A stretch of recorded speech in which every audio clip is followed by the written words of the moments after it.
Boxing began late 7th century BC, ancient Olympic Games around 3000 BC. Now by the Greeks, 688 BC. The Romans designed the citric metal spikes. It was soaked in bronze, sewn and weaved into leather straps, wrapped across the phalanges and around the wrist. In 1681, the second Duke of Albemarle, Christopher Monk, put together fights between the butler and his butcher. It was to entertain his guest. In 1719, the first English bare-knuckle champion was crowned. 1719 to 1730, the first champion had retired undefeated. His name was Jim Figs. The first American-born boxers were two black fighters, Tom Molyneux and Bill Richmond. They had to fight primarily overseas in order to get an opportunity to fight for a championship. 1743, Jack Sparkman introduced the first rules. You had 30 seconds after being knocked down to get up, otherwise you would be counted out. 1884, 1865, the rules were drafted and was published in 1867. John Chambers has published the Marquess of Queensberry Rules. Now these rules consisted of 4 criteria. You had ring generalship. Ring generalship is basically dictating the pace, the style of the fight. You have effective aggressiveness. Those who employ their style majority of the rounds.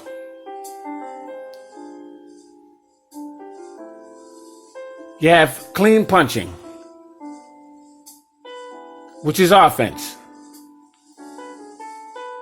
You'll usually find that in a jab, a hook, uppercuts, straight punch, overhand punch, and body punches. And last but not least, defense. It became added to the game when you had your first ring death. But this consists of parrying, blocking, and movement. And you have fighters that have mastered it, such as Nicololi Noche, Willie Pep, Pernell Whitaker, Floyd Mayweather, Muhammad Ali, Michael second to none.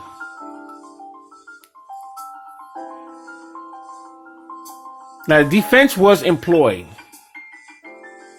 because unfortunate ring death. In 1953 alone, you had 22.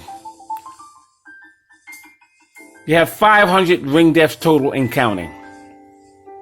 Fighters such as Benny Kid Paret, Jimmy Doyle, Duke Koo Kim, Sam Baruti, Davey Moore, Ed Sanders, Sonny Boy West, Frankie Campbell, Daniel Marshall, Ernie Scaff, Laverne Roach. Just recently, October 12th, 2019, Patrick Day. R.I.P. to these fighters, and not just a few. But the purpose of this video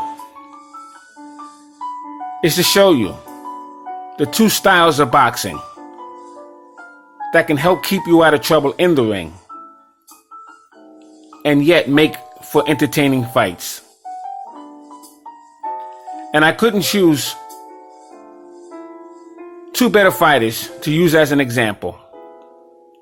Sugar Ray Robinson, who is to your left. He had 175 wins, 201 total bouts, 19 losses, 109 astonishing knockouts. Now, he was a welterweight champion from 1946 to 1950, middleweight champion from 1951 to 1948. He was a 5-time middleweight champion and a 1-time welterweight champion. He boxed over 1,104 rounds. Joe Louis, who was to your right, became champion from 1937 to 1949. He had a 12-year reign, 25 title defenses. He had 69 fights, 3 losses, 52 by the knockout route. He had a 75% knockout ratio. He was a one-time heavyweight champion. Unbelievable. Ray Robinson, a 52 knockout ratio. These are power punches. And we're going to get into why. I'm Scrapbook Boxing. Let's look into fighting styles right here on the Museum of the Forgotten Fisticuffs series.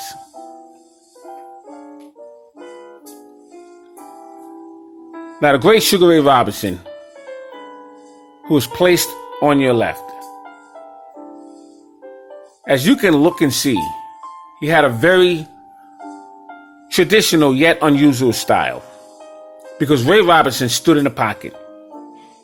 Now, he was not a flat-footed fighter, but yet he stood his ground on both feet. As you can see, both hands are up. His left hand is in perfect position to shoot a jab without his opponent recognizing it. His right hand is in perfect position for a defensive mode, parrying, blocking punches.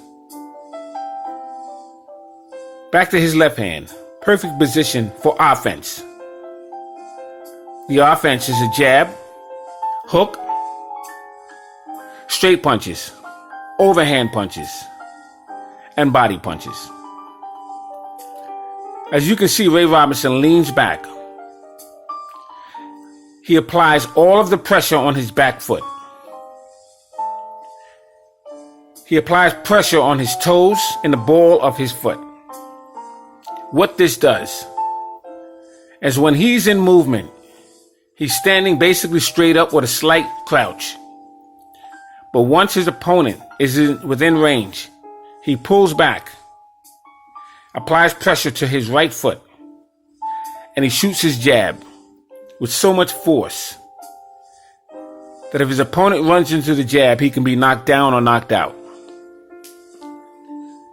As you can see, Ray Robinson's left foot is stretched out completely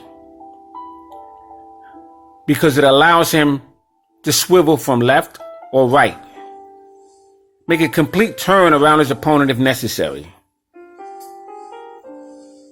Ray Robinson had one of the most unusual, yet he was perfect in the ring. Joe Louis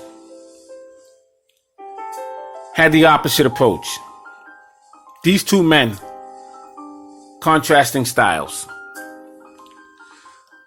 Louis would move in, as you can see here, in a slight crouch. Most of his weight is on his front foot. He will use his back foot for balance, push off with a shuffle to stay within range of his opponent. And Joe Louis was taught to throw the punches from where your hand is. Don't pull it back, don't jerk it, don't move it. You see, the perfect way to deliver a punch is actually not to throw it. It's to drop the punch. So you have your elbow on a table, like if you're arm wrestling. All you do is just drop your arms down with your elbow still on the table. You do that with a swivel of your waist, the help of your shoulders, and the core of your body. In this case, it would be your legs. Joe Louis stood flat-footed. If you look at the lines under his foot, his feet are completely flat on the ground. But what was interesting about punchers is that the front foot, which is their lead foot, so if they're orthodox or right-handed, their front foot would be their left foot. That toe would be in a curved position their front toe would never be sticking straight out. It would be crouched into the right portion of their body. The right toe has to be in the middle of the heel of their back heel, which is their left heel. So basically, their left toe will be pointing in the direction of their opponent's belly button. That will keep him completely in front of his man and out of punching range. Now, Joe Louis would shuffle as his opponent moved. He would work behind his outstanding jab. The only flaw in Joe Louis is he would drop the jab after he punched it. As you can see, the line facing Joe Louis's left glove and Ray Robinson's left glove. Joe Louis comes back in a dropping fashion. That was his mistake. Ray Robinson kept his hands up high. He would swivel his head from side to side, getting you thinking. And as you did that, he would jab, he would hook off the jab, he would uppercut off the jab. Your body can move in eight different directions. And Ray Robinson had the ability to do that. Now let's take a closer look at Joe Louis. It says the low hand positions, a glaring defense weakness, face is wide open.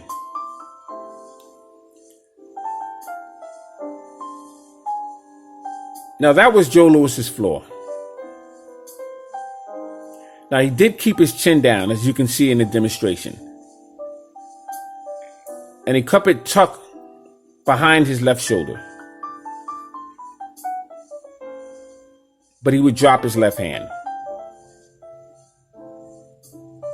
Now, as you can see, his upper torso leans forward and it adds and generates power.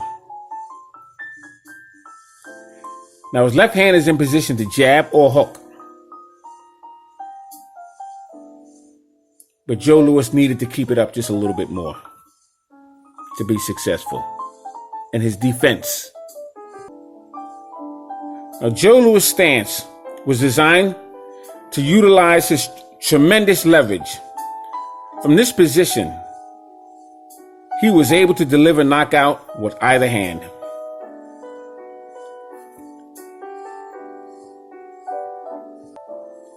Joe Louis's knees were slightly bent to provide spring-like action. With both feet solidly on the floor, he shuffles forward, always in full control of his balance. Now that's the key. Balance is everything in fighting. It keeps you in position to deliver or expect a punch in return. Now, I had explained earlier these two lines on the side of Joe Louis's foot goes to show you that both of his feet are flat on the floor. But if you notice his left foot, the toe is arched out towards the right. It's not facing his opponent straight on. It's leaning a little bit to the right. That's where you get a lot of balance and great torque in your punches. It's almost like throwing a baseball from the pitcher's mound. Let's take a closer look at Ray Robinson. The high position of right hands protects his head and entire body. Now, what do they actually mean by that? When you look at Ray Robinson, the way his left hand is in position, it's able to spring out for a hook or a jab. Because long as he keeps his hand between his shoulder and the pit of his stomach, he is safe. His right hand, if you notice, a little higher. That allows him to catch, parry, and shoot off the punch. It also defends his face. You see, the chin you must protect. It is guarded by a mandibular bone, but the mandibular muscle is what will put you out. You also have to protect the bridge of the eyes, as where your equilibrium is designed by the temple. Once the temple is disturbed, you no longer have balance, clarity, or understanding of what's going on in front of you. And if the hand is placed to that position of your body at the right time, you can be knocked out. As you can see here in Figure B, Ray Robinson's flawless stance is complex and elastic.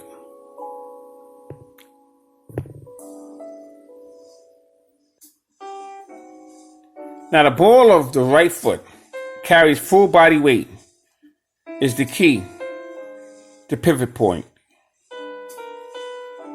The left toe is key to rapid maneuverability. Now we're going to go into the Sugar Ray Robinson scrapbook.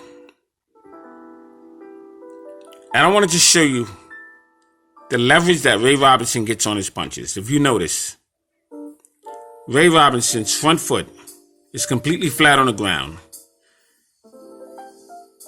His toe on his left foot is pointed towards his right. You can't see his right foot at this point, but you'll see another photo opportunity of that.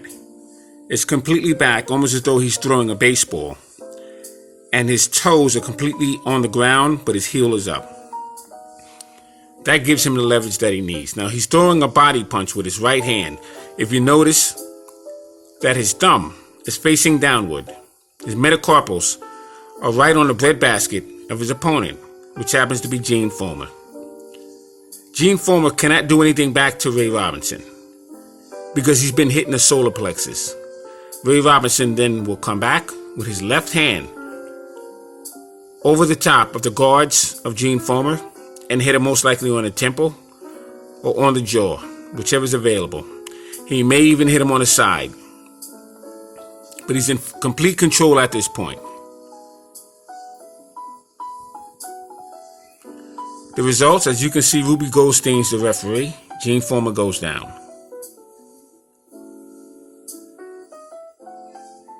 He is wobbled, and he's basically counted out.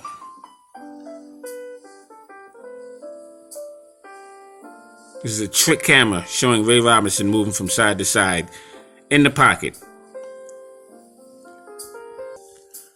Now, this is another shot. Ray Robinson digs to the body of Gene Fullmer after slipping what appears to be a jab. He's in the same position. His left foot is flat on the ground. And his right foot, as you can see, his heel is up and his toe is still on the ground. He gets tremendous leverage. Gene Fullmer cannot defend himself in this position. Now, this is the famous punch. One of the greatest hooks ever thrown in boxing history.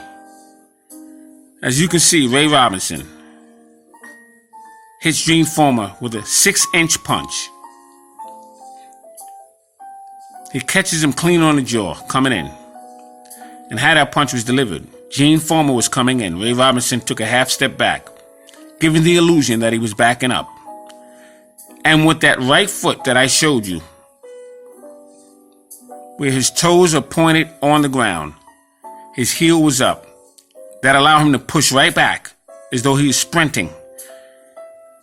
And before Gene Fullmer knew it, Ray Robinson was right next to him and caught him with a beautiful left hook. Not many fighters are able to do that. Ray Robinson, that's what makes him, pound for pound, greatest fighter of all times. As you can see here, Gene Fullmer being counted out.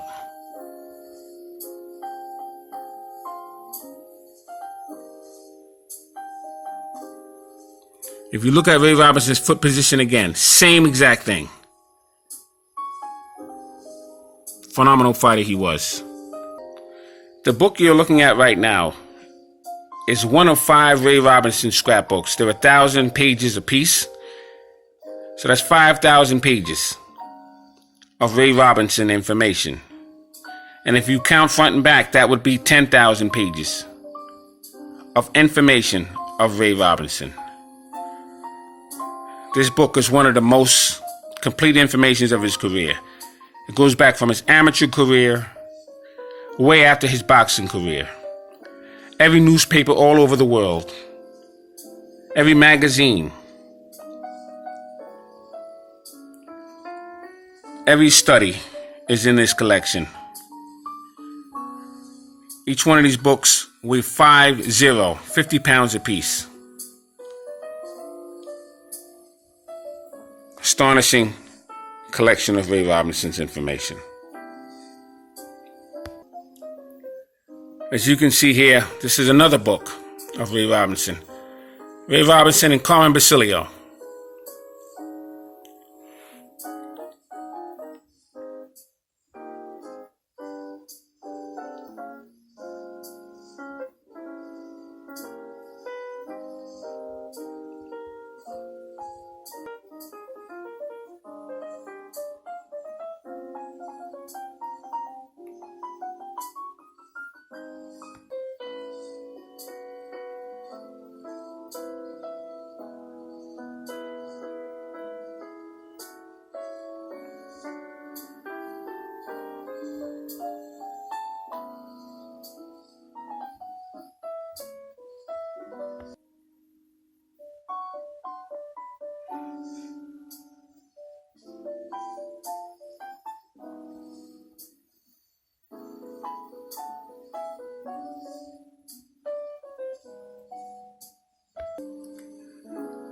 Now we taking a look at Joe Louis. As you can see here, Joe Louis's right shoulder is a little bit in front of his chin. That's where you want it. Joe Louis threw 6-inch punches. As you can see, his knuckles are facing upwards. He gets the entire leverage of his body. Look at the position of that heavy bag. Why did that happen? Look at his feet. Look at the legs. His left foot is completely flat on the ground, and his toe is actually in the right position. Because his toe is not facing straight, it is bent towards the right of his body. And he's throwing over his right toe. You can't see his right leg completely. But in Joe Louis's case, his right foot is completely flat on the ground as well. As you can look at the muscles on his legs, everything is completely thrust. All the energy goes to that right hand. And that's the result of the heavy bag. One of the most powerful punches in boxing history was Joe Louis. Now here you have Joe Louis sparring with Jimmy Bivens. Jimmy Bivens was from Cleveland, Ohio. I have him part of the Black Murderers Row. One of the greatest fighters of all time. I had the pleasure of meeting him. But as you can see here, Joe Louis, well guarded.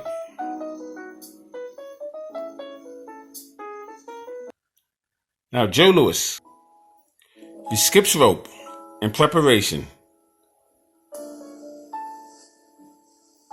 for his next fight. And that fight is with Bronx Bar Pastor.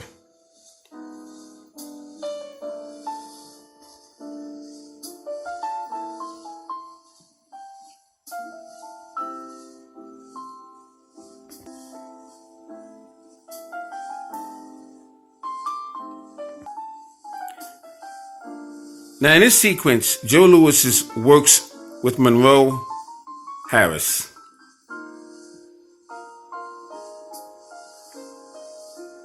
As you can see, Joe Louis keeps both hands in tight.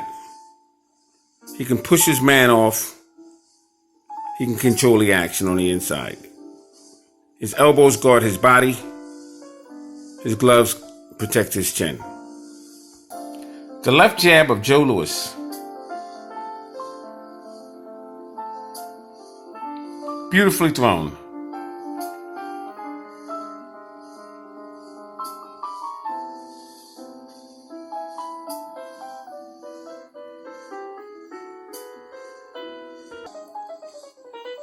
Now, as you can see here, Joe Louis throws a right hand to Max Schmeling's ribcage. Max Schmeling is totally defenseless at this point. Now, he tries to protect himself by holding up his right guard in a parrying position. However, there's nothing he can do at this point because Joe Louis had thrown a right hand to Joe Louis threw a right hand to Max Schmeling's ribcage. And what he did with that punch, he disturbed the nerve and has damaged Max Schmeling's C1, C2, L4, L5, and his S1. And once that happens, Max Schmeling's left leg will give out. His spine will collapse. And he noticed him not being able to stand up, did Max Schmeling. So he began to grab the ropes. When he turned his back to Joe Louis, and Joe Louis would hit him in the kidneys, and that would be about it for Max Schmeling. Perfect position Joe Louis is in at this point.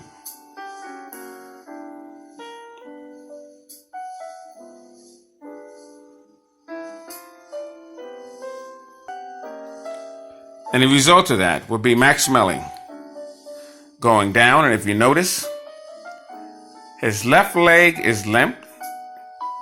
His head is completely limp. He's basically semi-conscious at this point. He tries to get up, but he can't stand. Not understanding why. That's because his S1 is completely collapsed.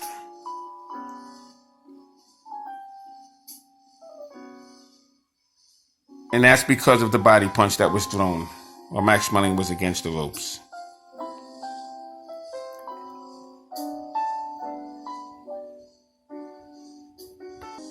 As you can see, Joe Louis always leans forward as he's throwing punches. He's always the aggressor. So he's the effective aggressor. He has ring generalship because he controls and dictates the action.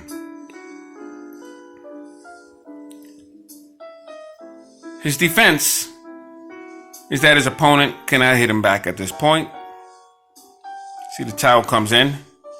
Referee Arthur Donovan takes the towel and throws it back out. It gets caught on the ropes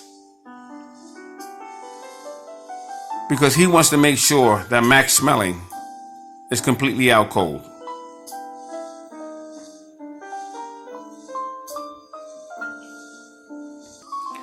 It shows that Max Schmeling spends 10 days in a hospital for spine injury.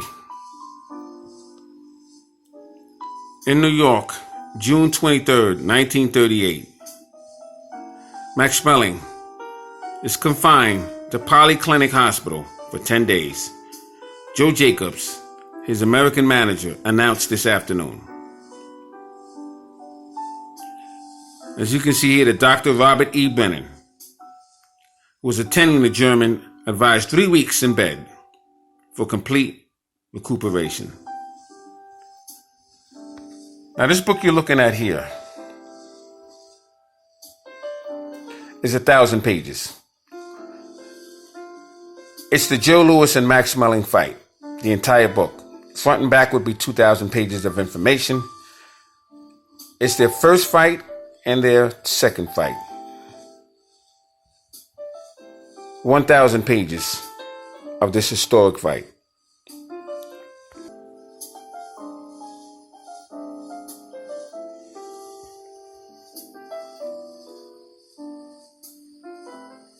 One of the greatest nights in Joe Louis's boxing career.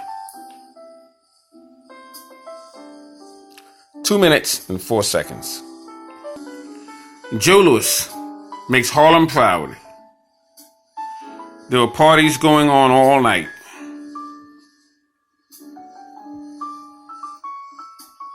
He even hangs out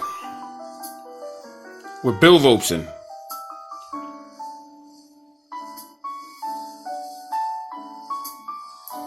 As Max Schmeling is examined by the ring physician.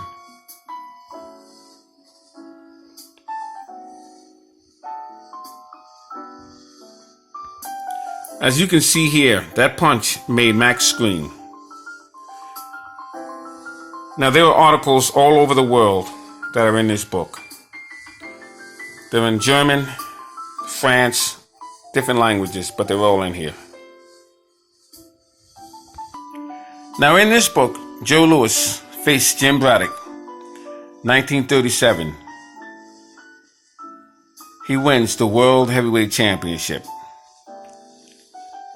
This book alone is 1,000 pages of all Jim Braddock and Joe Louis information. It tells you about the 10% that Jim Braddock requests of Joe Louis's career. It tells you about all the insides and outs to get that fight to happen, freezing out Max Schmeling, leaving him on the scale. It tells you about how the game is manipulated and how Joe Louis was the product. Jim Braddock is stretched out, as you can see. Joe Louis walks back to his corner. Once again, Harlem couldn't be more proud to have the first black fighter in the heavyweight division to become the world heavyweight champion since Jack Johnson did it in 1908.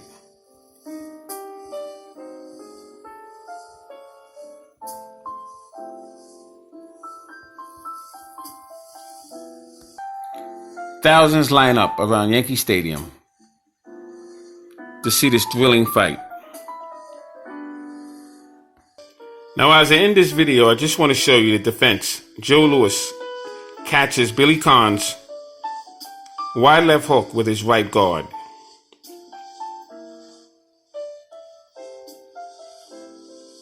And he comes back with a left hook of his own. By the way, this is another book, 1,000 pages of Billy Kahn and Joe Louis.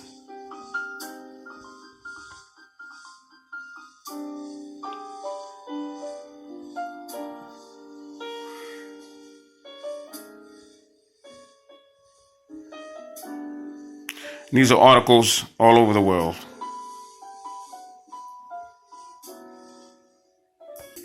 Chicago Daily News, June 25th, 1941. Detroit Times, June 30th, 1941.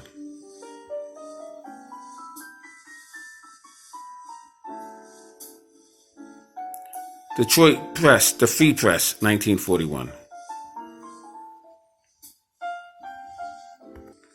New York Times, June 22nd, 1941.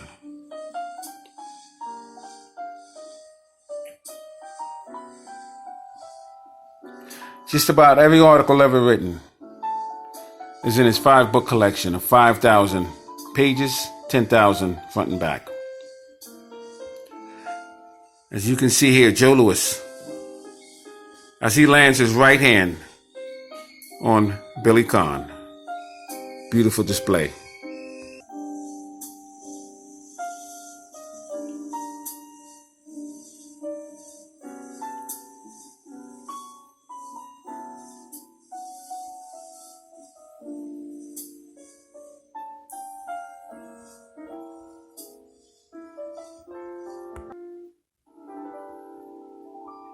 So thanks for hanging in there with me. Scrapbook Boxing Museum of the Forgotten Fisticuffs series. All great fights and all great fighters will never be forgotten on my channel. Salute to my subscribers. R.I.P. to the fallen fighters. Salute to Joe Louis and Sugar Ray Robinson.